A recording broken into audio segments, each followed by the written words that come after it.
وہ ایک بادشاہ اپنے سپاہیوں کے ساتھ نکلا، کہا آج سیر و تفریح کے لیے، شکار کے لیے جانا ہے۔ اسی علاقے میں ایک کانا شخص رہتا تھا، ایک آنکھ سے دکھتا تھا، لوگوں میں بڑا مشہور تھا، یہ جس کو دیکھ لیتا ہے بس اس کا کام تو تباہ ہو جاتا ہے۔ اب بادشاہ نے اپنے سپاہیوں کو تیار کیا، سارے ساتھ جا رہے ہیں، وزیر مشیر سب ساتھ۔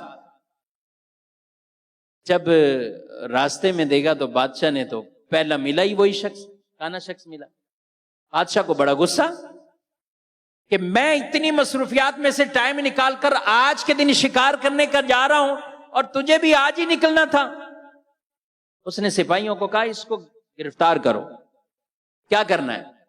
کہا اس کی سزا یہ درخت کے ساتھ باندھ دو۔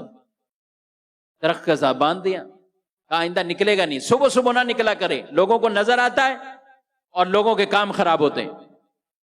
جب اس کو باندھا، بادشاہ شکار کے لیے گیا، لیکن آج عجیب معاملہ ہے، اتنا زیادہ شکار، اتنی زیادہ جو کچھ بھی جس ارادے کے ساتھ بادشاہ گیا ہے کامیاب ہو گیا، شکار ملا، دن بھر سکون میں گزرا، شام واپسی آ رہا ہے خوشی خوشی۔ اور جب وہاں سے گزرا تو سپاہیوں کو کہتا ہے اس غریب کو کیوں باندھا ہوا ہے؟ آج تو ہمیں اتنا شکار ملا، اتنا کچھ ملا، میں کوئی پریشانی نہیں ہوئی، اس بیچارے کا کیا قصور ہے؟ کھول دو اس کو۔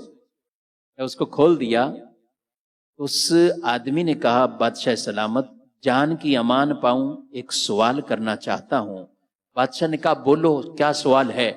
کہا صبح صبح میں نے آپ کو دیکھا اور آپ نے مجھے دیکھا، آپ کا سارا دن بڑا خوشی میں گزرا، میرا سارا دن بڑی تکلیف میں گزرا۔ پوچھنا یہ چاہتا ہوں ہم دونوں میں سے منحوس کون ہے، آپ ہیں یا میں ہوں؟ یہ پوچھنا چاہتا ہوں، میرا دن تو بڑی تکلیف میں گزرا۔ تو بادشاہ کی عقل ٹھکانے میں آئی اور اس نے پھر اعلان کیا کہ اب اس کو کوئی اہل علاقہ منحوس نہ کہے۔